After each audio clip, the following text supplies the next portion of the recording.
దొండకాయ ఫ్రై ఎలా చేయాలో చూసేయండి. ముందుగా స్టవ్ వెలిగించి కడాయి పెట్టుకొని ఆయిల్ యాడ్ చేసేసి ఆవాలు జీలకర్ర వేసుకోవాలి. అవి కూడా వేగిన తర్వాత కరివేపాకు అలాగే ఆనియన్ వేసేసుకోవాలి. ఇందులోనే అల్లం వెల్లుల్లి పేస్ట్ యాడ్ చేసేసి బాగా వేయించుకోవాలి. ఒక 50% వేగిన తర్వాత క్లీన్ చేసి కట్ చేసుకున్న దొండకాయ ముక్కలను అయితే యాడ్ చేసేసుకొని ఒకసారి కలుపుకొని అందులోనే రుచికి సరిపడా సాల్ట్ యాడ్ చేసేసి బాగా కలిపి మూత అయితే పెట్టుకోవాలి.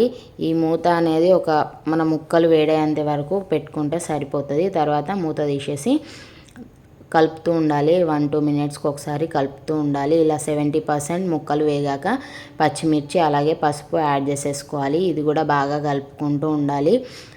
మంచిగా మొత్తం దొండకాయ ముక్కలు వేగేంత వరకు కలుపుకొని అవి వేగిన తర్వాత ధనియా పౌడర్ వేసుకొని 2 మినిట్స్ పాటు కలుపుకుంటే మన దొండకాయ fry ready. Please subscribe. Bye bye.